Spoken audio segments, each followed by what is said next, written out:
Hey, everybody, welcome back to another episode of the Christian Apologist podcast. I am your host, Richard Long.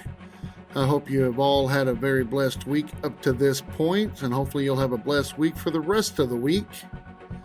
You know, a lot of people, I was talking to some people this past week and then this past weekend, and they were atheist, and some of them were agnostic, and then they just say that they can't believe in God because they can't see God. And so I made it simple for them. I said, so if God was to show himself, would you believe?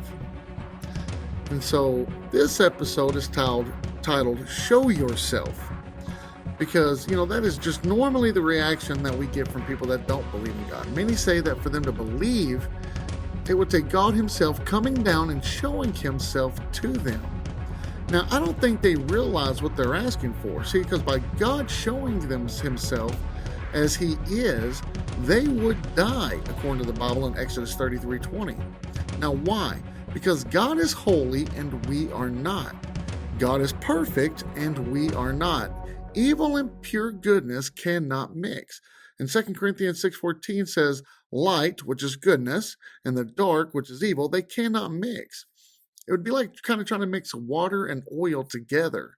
It's like saying I'm in completely darkened room, but there's a light on. See, it doesn't mix. It doesn't go. It doesn't make sense. By God keeping his distance from us is for our benefit, not for his. But what if that wasn't the case? What if being in the presence of God in our human bodies wouldn't kill us instantly? If God showed himself to us, would that cause unbelievers to believe? Many, I do believe, would believe. But by doing that, didn't God just take away their free will? Yeah, I do believe he did, because someone can choose not to believe in something, but once it's shown to them, they really don't have a choice anymore but to believe in God, because their free will to believe he doesn't exist has been taken away from them. By God allowing his presence to be known but not seen, gives people the free will on what they choose to believe. So ignoring the fact that if we see God's face, we die, if God decided to reveal himself, we would all lose our free will and nobody would truly love God, because love by definition has to be freely given. It has to be given by free will. Now, let us take this one step further. Now, check this out. Let us suppose that by seeing God's face wouldn't kill us and it didn't take away our free will. What would be the downfall now of God making himself seen by humans? Think about it. Everyone now believes in him and worships him now, right? Not necessarily. Now, what do I mean by that? We have to remember that 2,000 years ago, God did make himself known to humans and came down in human flesh, whom was named Jesus of Nazareth. Now, did everyone accept Jesus when he came? No. Why? Because the majority of people didn't recognize Jesus as the Son of God. They saw his miracles, they heard his sermons, and they watched his life for almost 3 years as he ministered to the world. And for 3 years, God revealed himself to people, and many still did not come to believe he was the Son of Christ, that he was God in the flesh. Now, was it because they didn't know? Or was it because they couldn't understand his teachings? No. Was it because God in human flesh was too hard for them to grasp? No, and no to the last question. See, they didn't believe he was God because they chose not to believe that he was God. They didn't like Jesus telling them that the way they were living and the way they were worshiping him or representing him was incorrect. And instead of accepting what he said and did as the truth and deciding to change their beliefs and their lifestyles, they chose rather to kill him and to silence him so they could go back to what they wanted to do. Now imagine how much worse would it be if Jesus, claiming to be God, came into our world in this decade, performing miracles and telling other religions they were worshiping false gods and performing miracles for all of us to see. Many, many, many people would want Jesus either murdered, placed in prison, or put in a mental hospital. And you know I'm telling the truth. You know I am. I mean, have you ever heard the saying, seeing is believing? That is only half true. Now, what do I mean by that? Believing in something comes in two parts, the mind and the heart. I think the saying should be, seeing is believing, but believing needs to be of the heart and the mind. Now, we can see this in the Old Testament and in the New Testament. In the Old Testament, God had made himself known to Israel, and they strayed away worshiping and sacrificing to idol gods. Now, after God had freed them from slavery in Egypt, and they saw the signs performed by Moses, the parting of the Red Sea, the manna from heaven to feed them, and they still questioned, doubted, and many times refused to worship God. They saw his presence. They believed in him, yet they still chose to go their own way. You know, the Bible goes as far as to say that even demons believe in him, but they obviously don't choose to worship him with their hearts, according to James 2:19. The Bible says to look to the heavens to declare his glory. It says that in Psalms 19:1. Now, for all those who aren't blind, we can all look up to the sky and we can see God's work. We can look at the universe and see his mighty hand. Us breathing, just simply breathing, and we don't even do it, it's involuntary, is a miracle. There are signs literally everywhere for people to see God's work, his power, his intelligence, his wisdom, his love, and his perfect standard. Yet people deny his existence. So, why doesn't God just show himself?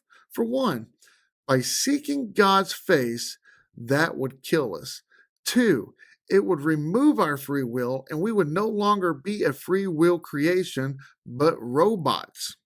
Three, he did come to us in human form, so by us seeing him wouldn't kill us, and instead of him rightfully judging us, he loved us, and we wrongfully judged and killed him.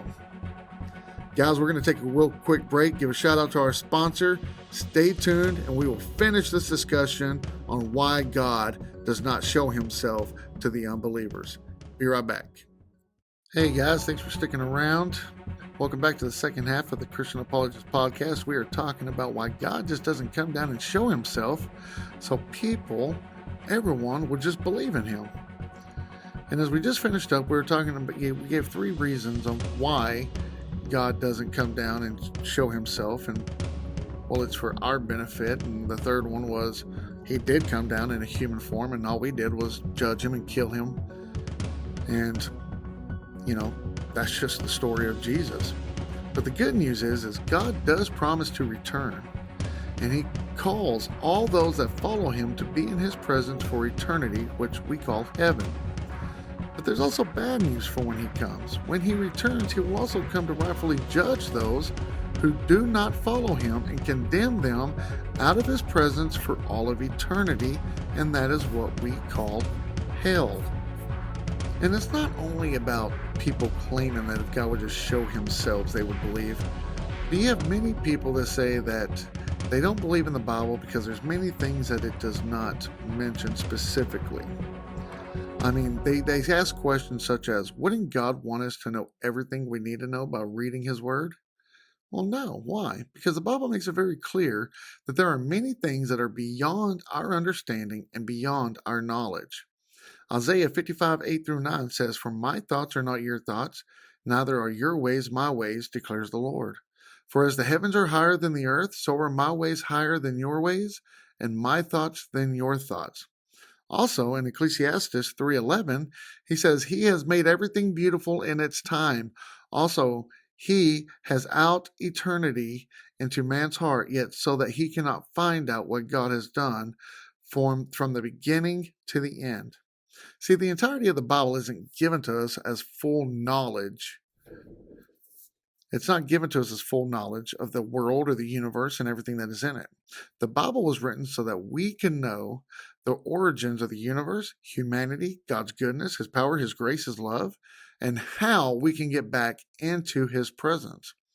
The Bible is there to help us understand where we came from and how to get back into heaven, into God's presence. Now, many atheists and Christians think that because the Bible doesn't specifically mention certain things, and for one is like dinosaurs, then the Bible is claiming that dinosaurs didn't exist, and we have scientific proof that dinosaurs existed.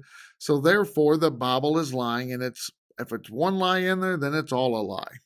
That is what they claim. Well, I hate to break the news to my fellow Christians and atheists, but the Bible does mention things such as dinosaurs. And dinosaurs obviously did exist. We have scientific proof of that. How can you look at the bones of dinosaurs and claim they never existed? A lot of Christians like to do this. They like to think it was a trick from the devil. Dinosaurs did exist.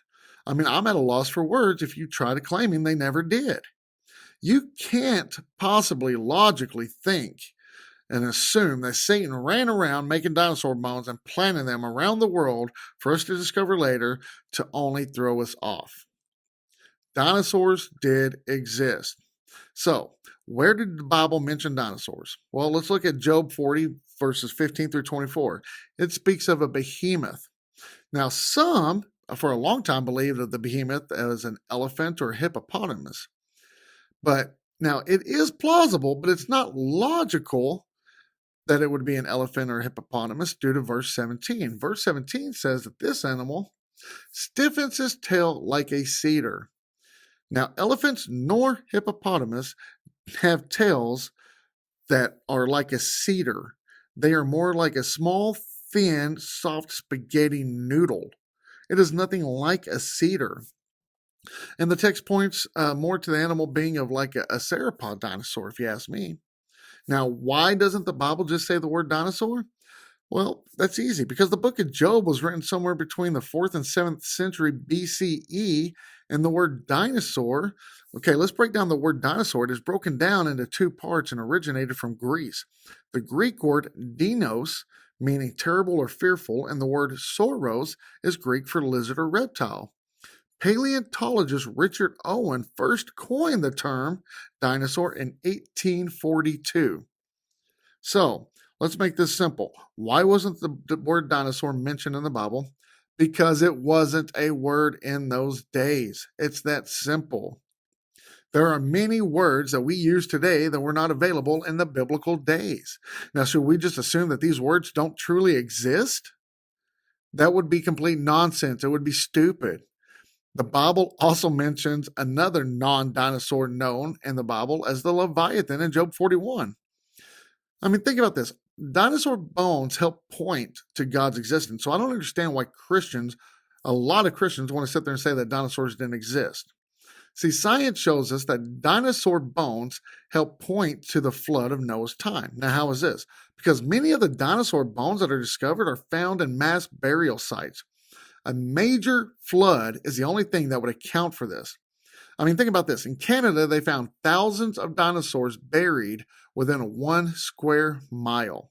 In China, thousands of dinosaur bones were found within a 900-foot ravine.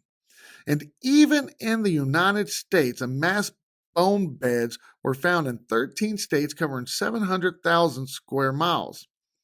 I mean, there's even land dinosaur bones found next to the sea creatures, the sea dinosaurs. Now, how would that happen? A worldwide flood is the only logical, plausible way for this to have happened. And now, even though Bill Nye, which I don't know if you guys know this, he is truly not a science guy. He just claims to be a science guy. He claims that the flood never even happened. But how else would land dinosaurs be found next to sea dinosaurs unless the entire planet, at one point or another, was covered in entire water? And instead of seeing the flood as a probability, they once again choose to ignore the logical evidence. Now, why is that? Either because it doesn't fit into their scientific agenda, or they don't want to admit that God could actually exist. The Bible tells us exactly what it needs to tell us. That's why the Bible doesn't mention everything in the world. No book does. There's not enough paper in the world to write down everything that we would need to know about the universe and the world in a book. There's just not. It's nothing more and nothing less other than what exactly we need to know. It's as simple as that. The Bible is simply God's love letter to his children. The Bible reveals God to humanity. It tells us about the fallen world, our sins, and it tells us of Jesus' love to free us from our sins so we can be reunited with God for eternity. Do you know there's one word that can sum up the entire Bible? Does anybody know what it is? Redemption. Redemption sums up the entire Bible. The beginning of the Bible tells us about paradise lost. Revelation tells us about paradise gained, and everything in between is redemption. That's what the Bible is about. It's a warning of things that have happened and are going to happen. It's simply put, the Bible is just a love letter about redemption. Now, I understand that many things in the Bible are hard to understand, but that is just due to the Bible being written in first century words, and we now live in a 21st century world. So now some people do ask, why did God wait so long to send Jesus? And yet others say, why didn't God wait till much later to send Jesus so more people would believe in him? But once again, these types of questions can't be answered with certainty because the Bible doesn't mention why Jesus came when he came. All we can do is speculate why he came when he came. Now, many scholars and theologians believe that approximately 2,000 years ago would have been the prime time for Jesus to have come into the world. Why? Because at that time, the early Greek language was a universal language, so it would have been easier for more people to understand, copy, and translate it. And having a universal language easily helps people to spread the news quickly and without interpretations. Also, at that time, the Roman roads were built, and the spreading of the news of Jesus could easily have been taken off and spread across the known world. Now, having a universal language and roads that could reach most civilization quickly and easily seems to me to be a very good reason for Jesus coming into existence when he did. But also at that time, Jesus was born through the time of his crucifixion. The world was at peace and there was no wars. The world was at peace. We had Roman roads and we had Greek translation. We had Greek language, which was the most common language of that time. So to me, that just sounds like a great time for God to have sent Jesus. But even if those aren't the reasons, it's not because I'm lying. It's not because God didn't know what he was doing. It was because God knew what he was doing, and I am just getting the wrong information on why Jesus came when he did. God would be wrong, not me. Now, that's not concrete evidence of what I just told you, so keep that in mind. But I just believe it is a very good, logical, plausible assumption based on the evidence of the events in that era. But let's imagine for a minute some of the people that say that why didn't Jesus come at a later time? Let's imagine what if happened if Jesus decided to come much later, as in our time, 2020, 2021. Imagine this. Good news is cell phone cameras are used all the time, so between the internet, social media, and the news, the word of Jesus probably would have spread like crazy. The bad news is if he decided to come in the exact same fashion as he did in the biblical days, then first off, nobody would have believed a virgin birth to be true. Nobody. They would have called Mary crazy. They would have said that she had sex with somebody and she's just covering it up. And she would end up in a mental hospital or even on Dr. Phil. And actually, this is God's honest truth. There's actually an episode of a girl claiming that she was pregnant with Jesus. Obviously, she was off her rocker because we know the second coming, he's coming from the clouds the same way he left. But she was on Dr. Phil. So what would be blown out of the water? Good news is Jesus could have prevented some wars and probably stopped COVID-19 before it got bad. The bad news is everyone would have concluded that all the miracles Jesus was doing was an act of science, luck, or chance, and he would have most been likely locked up for being crazy or demon-possessed. We see magicians all the time on TV, and we know that those are just illusions. So why would we believe some crazy guy claiming to be the son of a god from a virgin girl who's now in a psych ward for believing she's the mother of the Messiah? Why would we believe this man? In today's world, there are over 6,000 different spoken languages. Most whose language would Jesus have used? If Jesus came back in nowadays, what language would he have spoken? And to be honest, I think it's sad to say, but I honestly believe that there is never a time, any time frame, any time era that Jesus could have shown up and he wouldn't have been crucified. Now, I understand we don't do crucifixion nowadays, but I just mean murdered. He would have been killed. He would have been put to death. The only real difference between Jesus coming then and Jesus coming now is that we would have gotten rid of him a lot faster in today's society. 2,000 years ago seemed to be the optimum time for God to send his only son to die for us on the Bible. Guys, thank you for joining us on this week's episode of the Christian Apologist Podcast. I hope you join us next week. If any of you guys have any questions, any comments, any concerns, please email us at richard@thechristianapologist.org. I hope you tune in next week. If you haven't joined our YouTube channel, we put out videos twice a week on our YouTube channel. They're just short videos. We also are on Facebook. We're also on Instagram. So check us out there. You all have a blessed rest of the week, and God bless.